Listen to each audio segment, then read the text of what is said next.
Hi, and welcome to our webcast for December 14, 2018. My name is Christian Debré, and this is Amy Asbrook, the director of Toujours Vivant, Not Dead Yet. Hi there.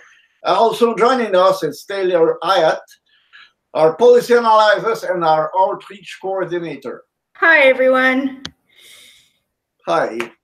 Toujours Vivant, Not Dead Yet is a non-religious organization by and for people with disabilities and our allies. Our goal is to inform, unify, and give voice to the disability rights opposition to assisted suicide, euthanasia, and other ending of life practices that discriminate people with disabilities. Okay, so today we have two very important subjects. The first one is the McGill study, Euthanasia requests precede palliative care. Oops, just the title say almost anything, but you will see it's very important. The second one is the third report from Québec's Euthanasia Commission, which was released at 15 to 25 slowly. Actually, yeah, it was tabled in the National Assembly on the 30th of November, but they've been trying to hide it. They've been doing a pretty good job of hiding. Yeah. Okay. So our first article is about the McGill study, which reveals that euthanasia requests are preceding palliative care, which is not good. Not good. Okay. How things should go. On December 5th, CTV News reported on a new study from McGill University Health Center looking at whether euthanasia is actually used as a last resort after palliative care has been tried, as promoters claim. This study shows that though the reason people ask for euthanasia relate to issues that could be addressed by palliative care and consumer-controlled personal assistance services, as we've often said, people who ask for euthanasia are often not getting those services before deciding to die, or palliative care hasn't had time to take effect. Okay, just remember that palliative care are not very much accessible than it was 3 years ago. Right, okay. And we predicted when we testified in the National Assembly in Quebec, we said palliative care isn't available enough, people won't have it, people are going to be pushed into euthanasia, and the answer back was, we will put money and we will have palliative care for everybody. Right, yeah. Which not happen at all. Right, yeah. And we knew this was going to happen, and here it is happening. And it's been shown by the researchers. Researchers examined patient files at 2 lead teaching hospitals and a long-term care facility between December. Go ahead. Which is represent plus or minus the population. Yeah. Between December 2015 and the beginning of June 2017, a total of 80 people requested euthanasia. 43, or just over half, were euthanized. Oops. And actually, it's half. I think that number is, I mean, going to a teaching hospital is not the same as going to a regular old hospital like we have here in Valleyfield, which is a dinky little hospital and blah, blah, blah. Teaching hospitals have more advanced procedures, so you would expect somewhat better care. And more palliative care, and things like that. Right. But what happened when you look at the report, in average, for the whole provinces, it's about 50%. Right. Some place close to 100%, other place. No, it's 65% of people are euthanized. Actually, who request it. Yes. So this was a little lower. But I say that there's a lot of discrepancy between regions. Right. Some regions are close to 100%, other regions are more 23%. Right. Okay. Right. So demographic information about people who asked to die was provided, but the researchers didn't give those details about the subgroup of people who were killed. So we only have the information about everybody, but not the specific people who were euthanized. 5 people under 50 years old sought euthanasia, the youngest being 32. It's very young. Right. The rest were split fairly evenly, with 36 people under 70 years of age and 39 people between 70 and 92 years old. Okay, they may be dying. Right. So, and 81% or 65 of the applicants had cancer-related illness. So that's pretty much the vast majority, and the others, we don't need to go there. People are afraid of cancer. Right. The reasons people wanted to die were described in more detail than in most studies, which is good. Yeah, they really want to know what happened. Right, okay? And that's great. That's a good study. But one thing we should keep in mind is that they did, the researchers took their description after the forms were filled out. They didn't offer the people, check this or that or the other thing before when they wrote down their reasons. So they had a broader group of reasons than the researchers had a broader group of reasons than the people making the requests had when they were writing down their reasons. And that makes a difference. Yes. You'll see how that works. It's a wider choice. Okay. And the researchers listed 3 broad categories: suffering, which was cited by 92% of the people, control by 75%, and loss of future, which was mentioned by 23% of the people, and some other categories. In the suffering category, the authors listed actual or current suffering, meaning pain, nausea, or difficulty breathing. So it's mean most of the time that the doctor doesn't do a proper job of palliative care. And that was cited by 30 people, whereas the control category included the wish to avoid future suffering, which was cited by 14 people.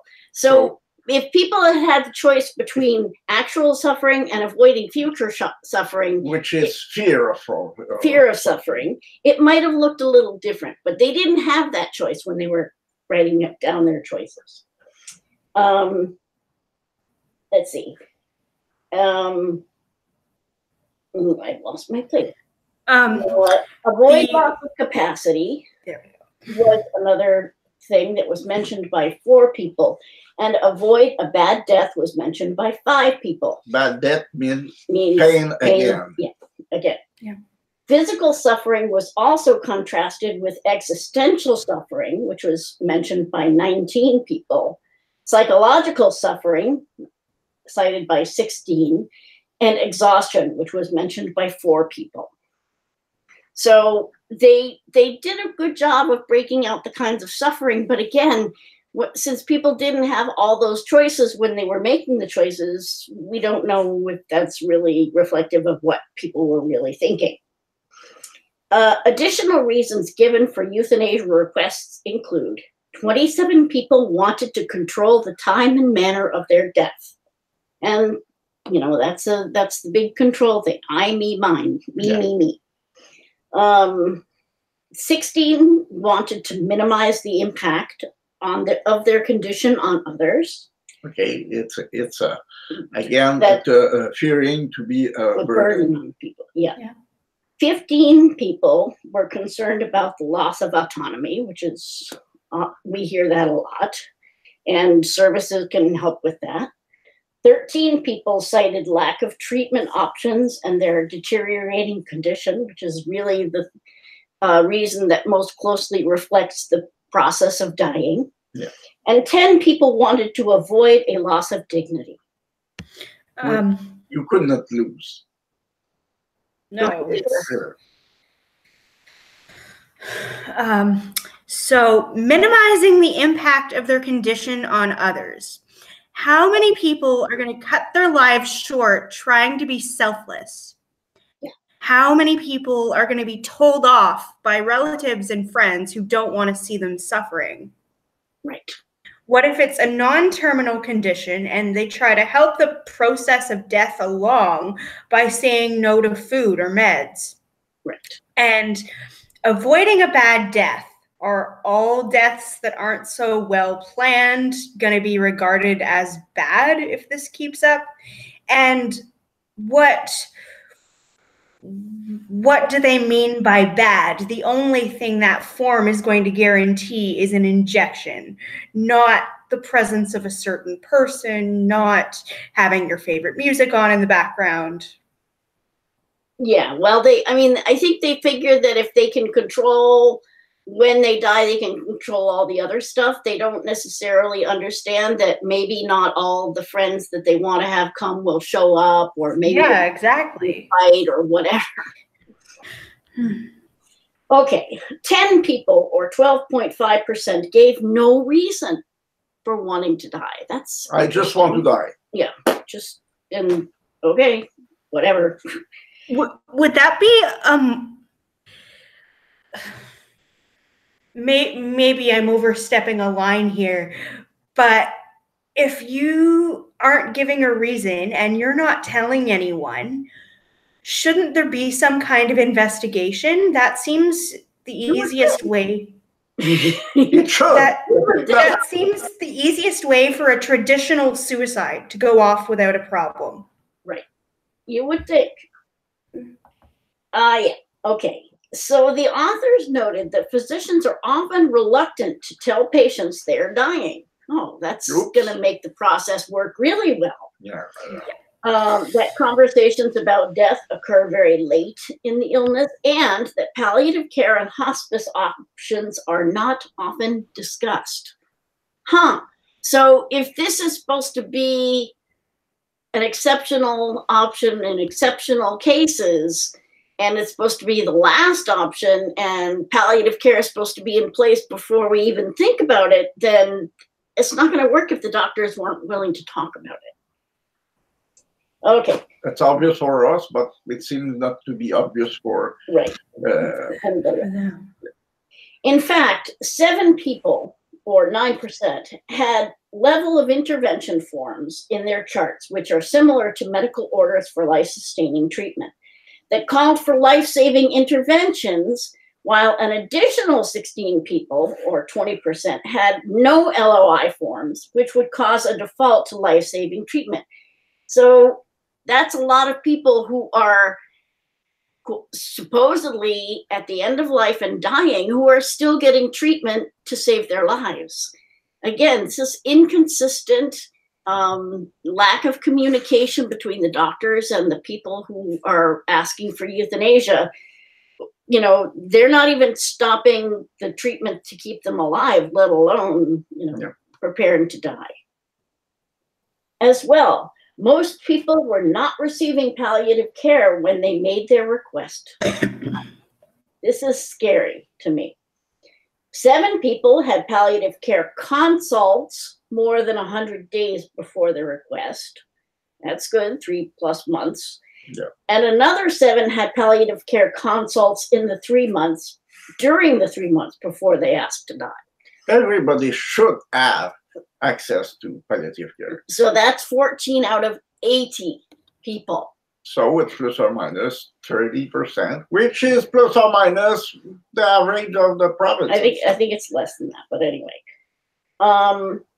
26 people, or 32%, palliative care consults were requested from 1 to 6 days before the request for euthanasia. So you're not going to, even if you get palliative care, there's not going to be enough time for it to take effect.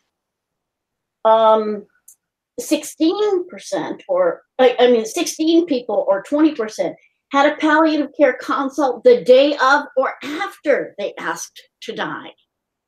This is not palliative care being in place when people are asking What to is die. the point to asking palliative care after asking to death? Right, exactly. That's a mismatch of gender. They should get palliative care whenever, but really, people shouldn't be pushed to that point where they ask to die. No. And finally, 11 people, or 14%, never had palliative care, usually because they refused. But the researchers didn't document that very well. They just kind of said that. Yeah. As we mentioned, Of the 80 people who asked for euthanasia, 43 or 54% were euthanized, while 37 people or 46% did not receive euthanasia. Okay, and that actually is a little more balanced than the overall statistics for the province that we'll look at in a little while. Yeah, but it is interpreted by people who are in favor of assisted death that 46 people doesn't receive their help to die. Right, exactly.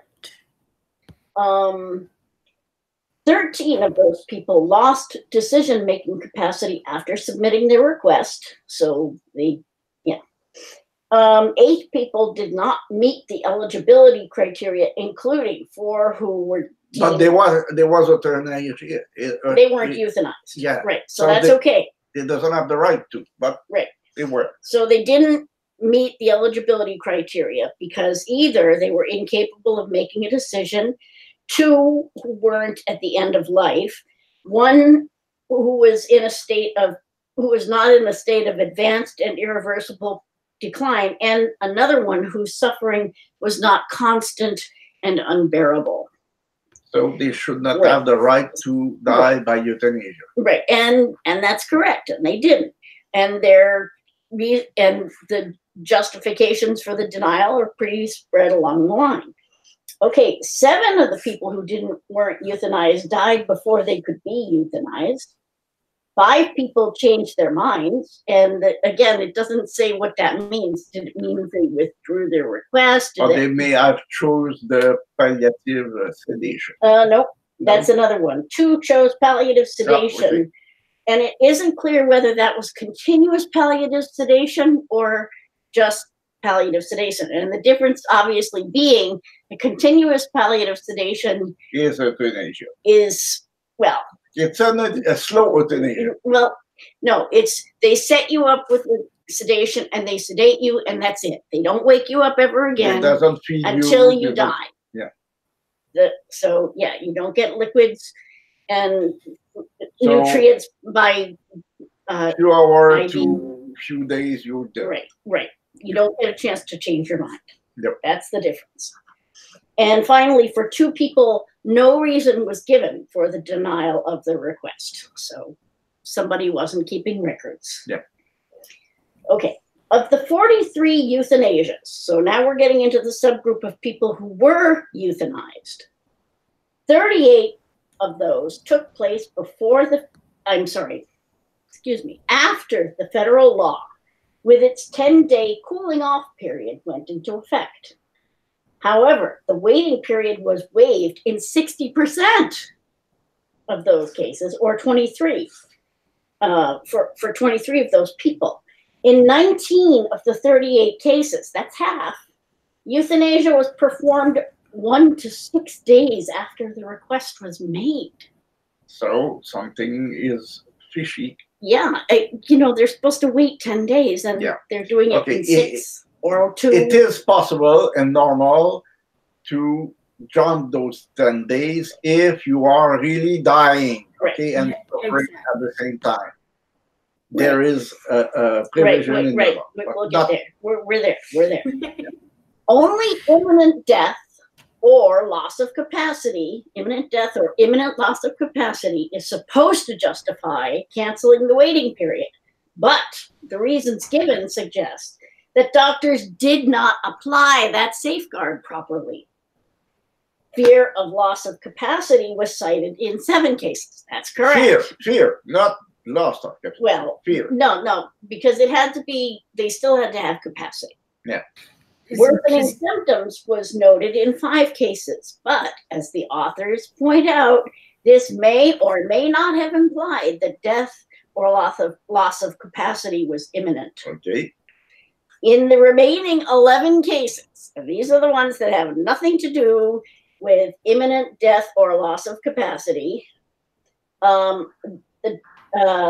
6 doctors didn't give a reason for dropping the waiting period. They're supposed to. I killed somebody, but I doesn't remember why. Yeah, I'm not going to tell you why. It doesn't matter. I I just decided. 3 files listed avoiding provider-based delays. And the provider is The doctor. Oh. So maybe the doctor said, well, I was going to go on vacation, so why don't we just do it now? I will miss my foursome to go. Yeah, I don't want to miss my golf game. Yeah. And 2 doctors cited patient demand. So the idea of the waiting period is so that the person has time to reflect on their decision, that they don't make an impulsive choice. But these patients, these 2 people asked the doctor, I don't want to wait. I want to die now. No, kill me now. And the doctor said, okay.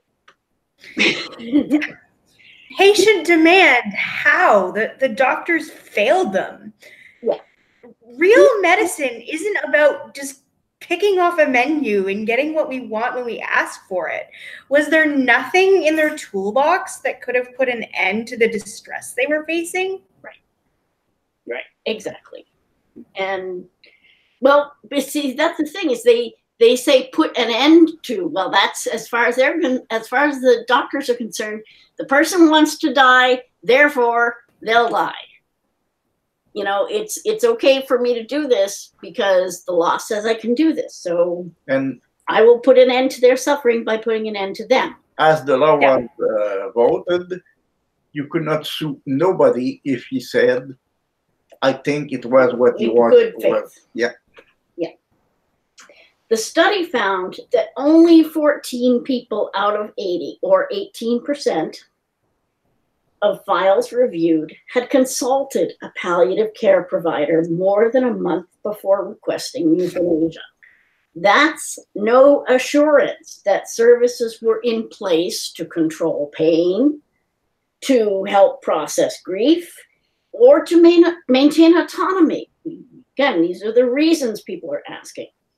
Though Quebec's practice guidelines state that euthanasia remains exceptional, the researchers conclude that this is not what happens in real life.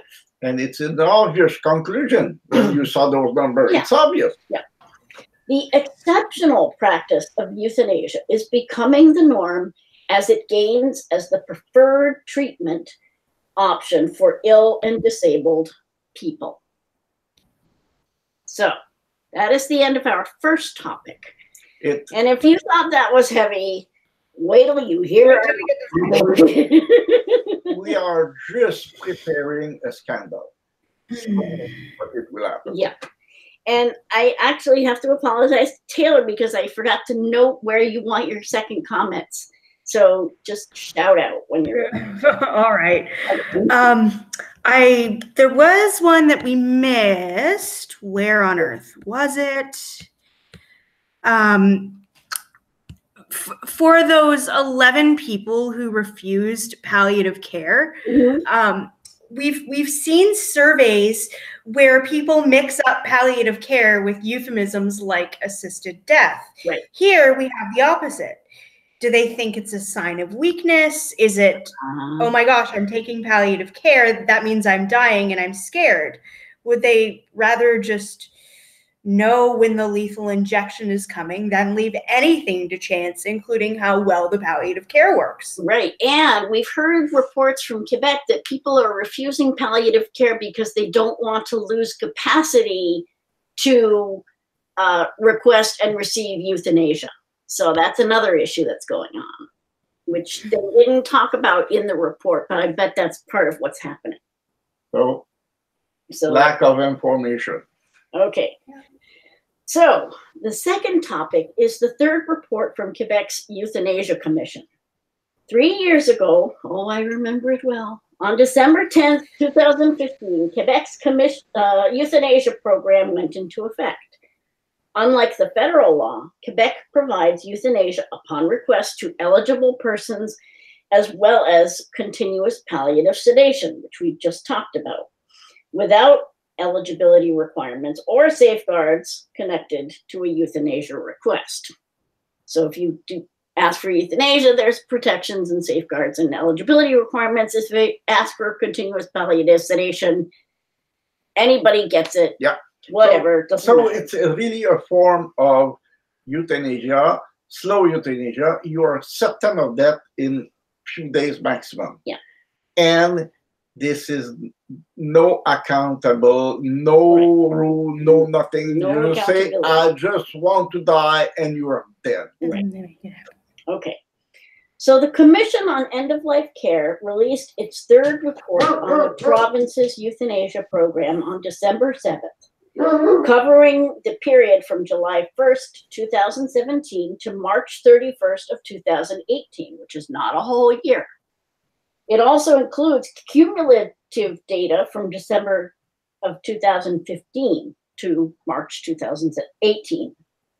The Commission adjusted the reporting period to coincide with Quebec's fiscal year, which runs from April 1st to March 31st. As in previous reports from Quebec, the most striking fact in this third report is the difference between the number of euthanasia reports submitted by doctors and the number of euthanasia reported by institutions and the Collège des Médecins du Québec.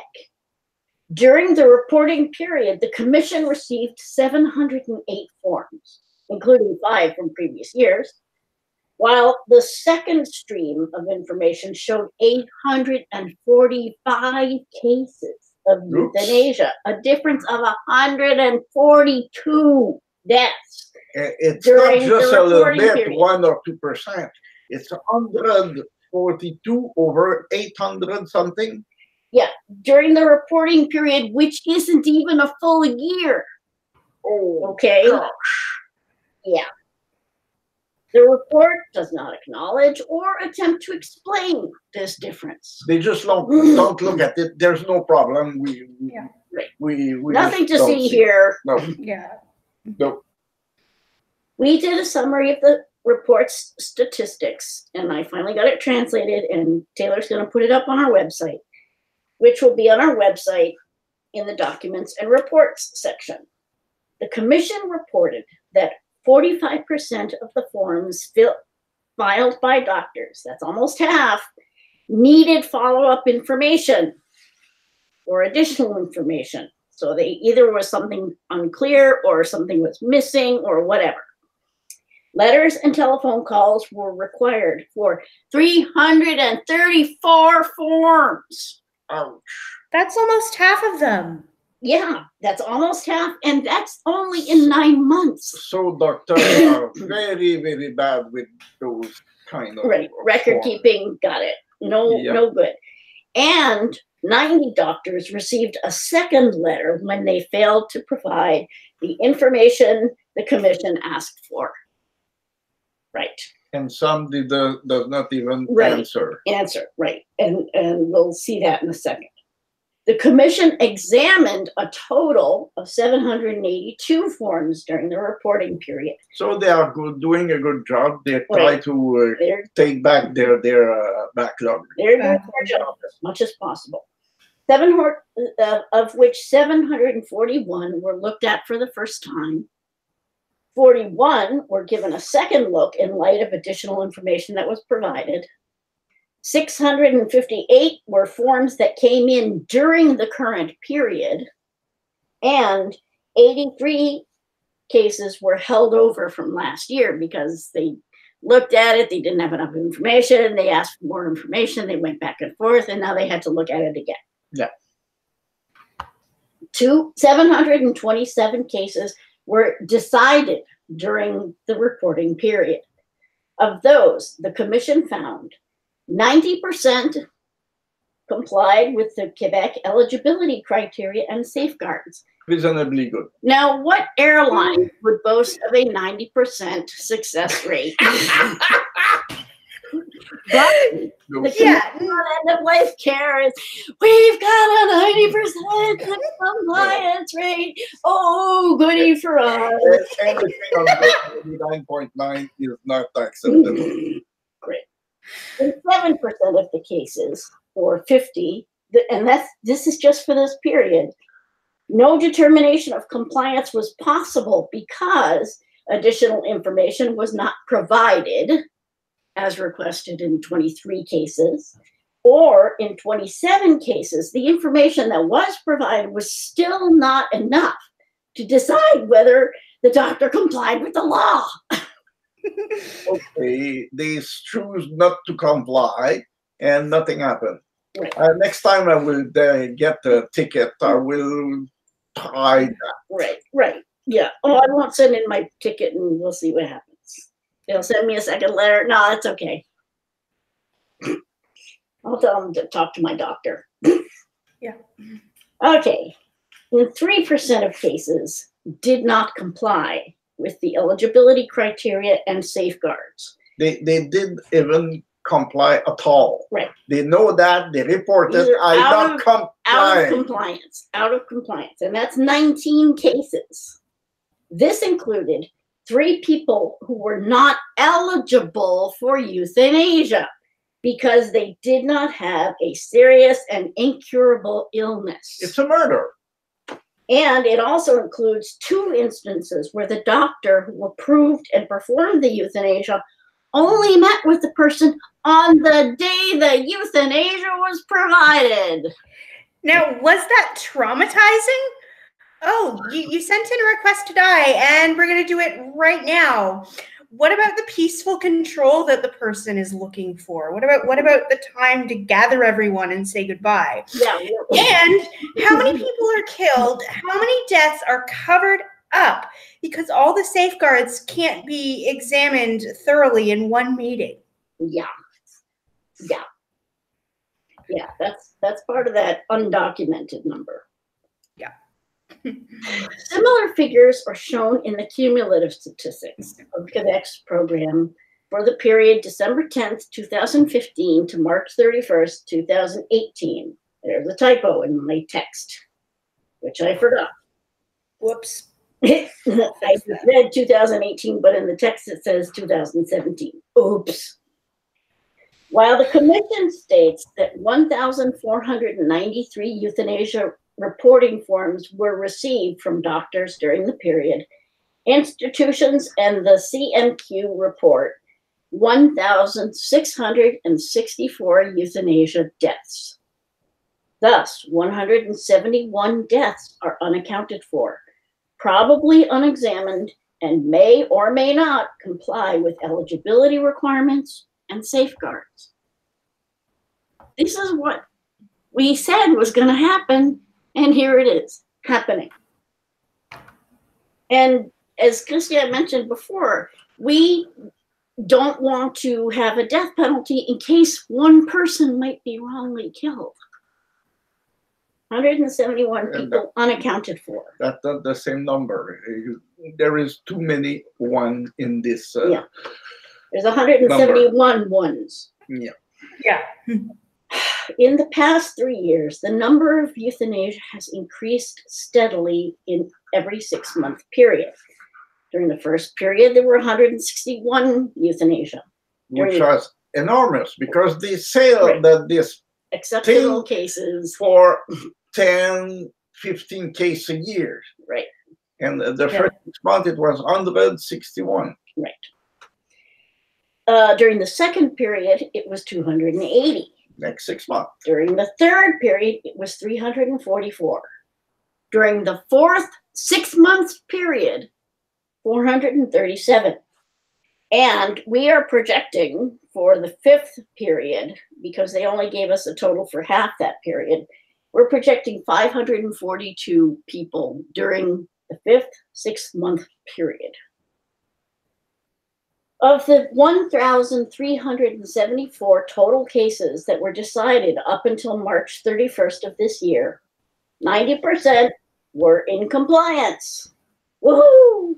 1,245 cases. Again, what airline would be satisfied with a 90% safety record? In 4.8% or 67 cases, no determination of compliance was possible. Oh, that's no good. And the report doesn't list how many letters, how many doctors never responded to the letters they sent. They don't do the whole cumulative number on that. I had said many things that in any society or group of society, there is 3 to 4% of people who are deviant. this is the proof. Right. I could have gone back through the two other reports and done the cumulative numbers myself, but the fact that they didn't do them is kind of scary. 9 cases, 4.5% or 62 cases did not comply. Yikes. Yeah, yikes. 9 cases, doctors didn't speak to the person on different occasions to ensure that the persistence of suffering, the wish to die, and that capacity was maintained. They just look at the file and, okay, go. Right. You're on. In 7 cases, the person was simply not eligible, either because 5 of them did not have a serious and incurable illness, or 2 of them didn't. The person was not at the end of life. That's 7 people not eligible, euthanized anyway. And we have to remember this is an exception of the law of Homicide. So those cases are homicide, and there was no inquiry at all. Nope. 6 cases. In 6 cases, the second doctor signed off on approving the euthanasia before the request was even signed. I will kill this patient Right. next week. Right. Sign at the bottom. Right.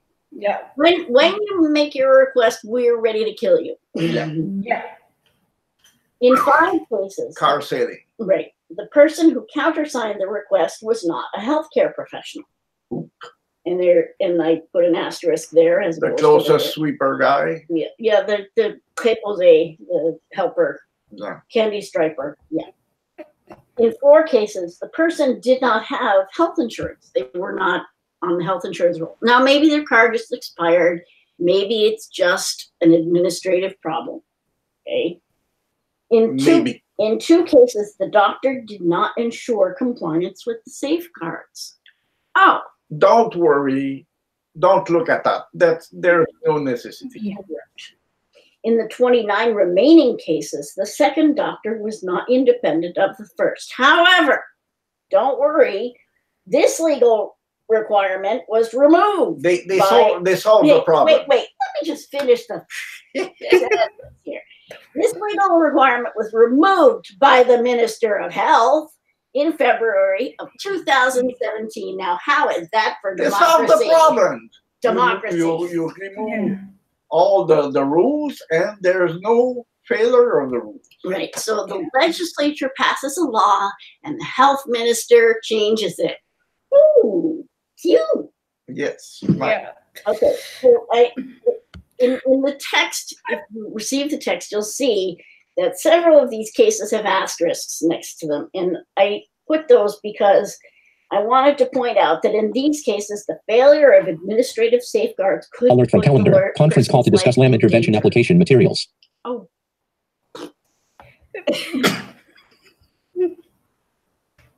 That was your computer, not mine. All right. I'm sorry, Taylor. Go ahead. Of all the interruptions we could get, we've been grateful for no knocks at the door. We didn't count. Partly the door.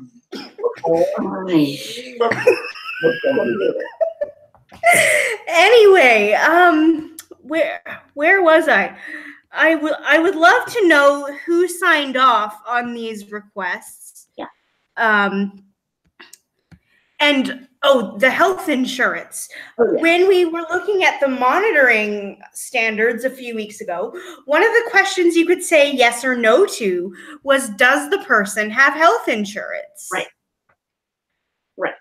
And, they kept saying, no, it's not going to be possible for people to do euthanasia tourism, but they sure as hell are making it easy. Yeah, hello, Switzerland the second. Yeah, really. And so, to recap, we have a medical treatment that was supposed to be an exceptional option for exceptional cases that is now in regular use, regardless of whether palliative care is in place. We have a substantial increases in the number of people being euthanized every 6 months for a total of 1,664 euthanasia as of last March, not counting the 1,831 continuous palliative sedations performed since 2015. Which it is a slow euthanasia. Right. Without any room. Right. 171 deaths unaccounted for, 67 deaths where compliance could not be determined, 22 deaths where important procedural safeguards were not followed, 7 deaths where people who were not eligible were euthanized, and hundreds of instances where doctors didn't file reports, refused, or were unable to provide information necessary to determine eligibility or whether they complied with safeguards or the person was eligible for euthanasia. Isn't that enough evidence that something is wrong? That is the question. Think again. Think again. Yeah. Okay, last word. Holiday break. This is our last webcast of 2018. Woo! We're taking a break for the holidays, and we will be back with our analysis of the Council of Canadian Academies reports starting on January 11th, 2019. Happy holidays and Happy New Year to everyone. Thanks From for being both of here. us And from Taylor. Yes. Thanks. Take care. Take care, everybody, and see you. Well, and I guess